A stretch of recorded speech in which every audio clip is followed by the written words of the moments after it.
anyway, so one year, Tommy and Danielle from Just Coffee in Agua Prieta met Luis. They had come to the migrants shelter to throw a party. It was Christmas, and they wanted to just be with the people there, and brought a lot of food and gifts and things like that.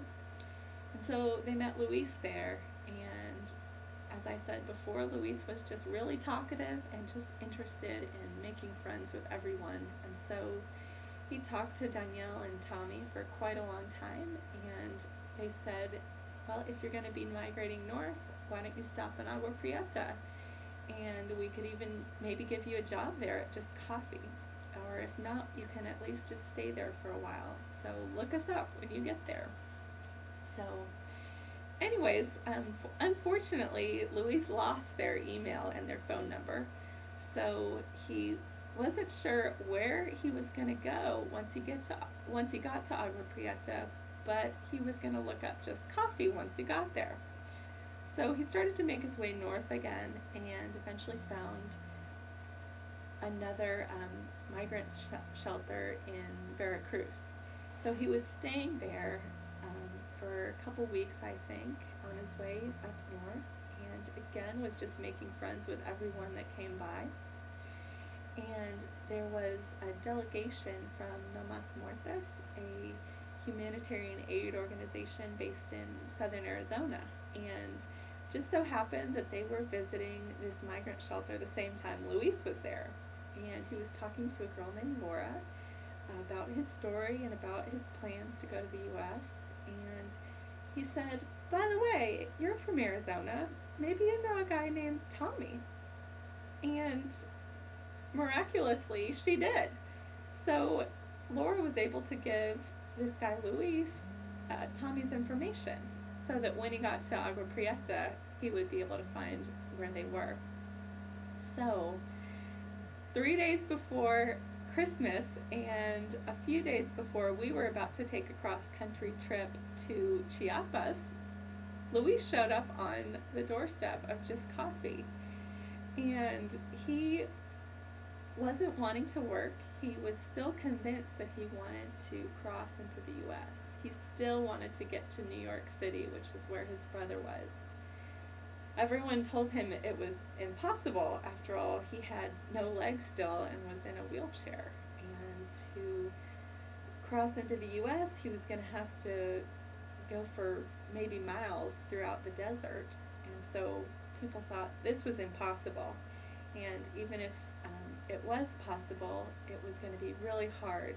We thought that a coyote or a guide might tell him, sure, I'll get you over there, and then leave him in the desert. So we didn't want him to do that, but he was really stubborn, and so he really was just intent on crossing. But he just couldn't make up his mind. I mean, he knew that it was really scary, and I think deep in his heart he knew that it was going to be really difficult. So he spent about 6 days there, and the time came for us to leave. We were going to go south. We were going to go pretty close to his home, to the southernmost border of Mexico. And Danielle and Vicky said, all right, Luis, you have a choice. We're leaving, so you can't stay here. So you've either got to go to the migrant shelter here in Agua Prieta and then figure out what you want to do. We can put you on a bus somewhere, and you can figure out if you want to cross still, or you can come with us and we can celebrate the New Year in Chiapas with you.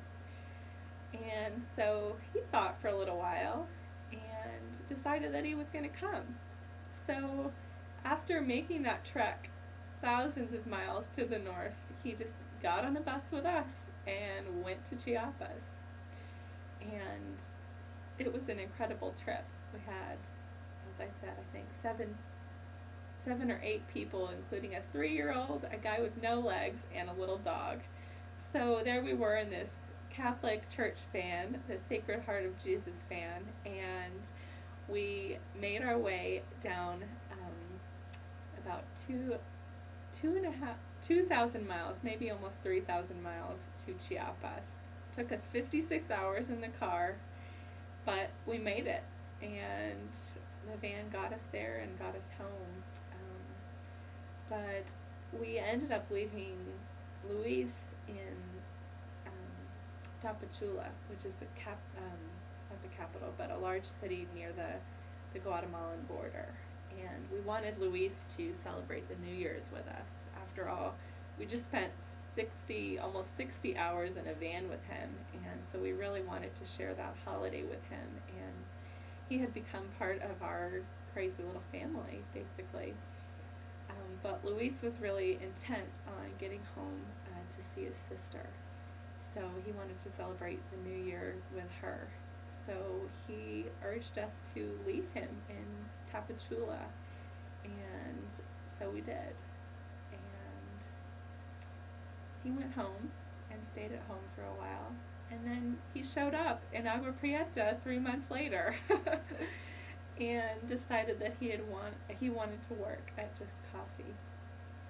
So he did. He worked there for maybe 3 months and was really positive about it, and his story was just incredible. And since he was so animated and so full of life, he was just really influential for groups that came and visited. And he just shared his story with such openness and vulnerability. So he was able to teach a lot of people about how hard the struggle is and just how sad it is, but how you can still have so much hope and optimism even after that. But I think Luis was pretty scared of commitment by this point, and pretty scared of losing people, and so he decided to go somewhere else after about 3 or 4 months.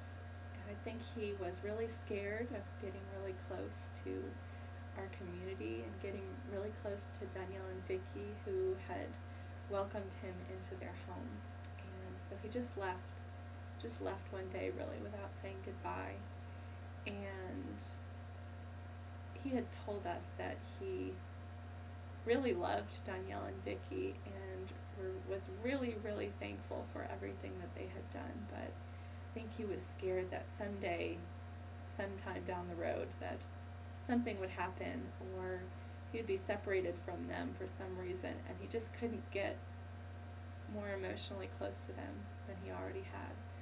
So he did it first, and he broke himself off, and he left. So we don't know where Luis is right now. His plans were to go to Tijuana, and he still wanted to cross into the U.S. So I'm not sure if that has happened or if that will happen, or what, but I'm pretty sure that we'll probably see Luis again someday. Probably.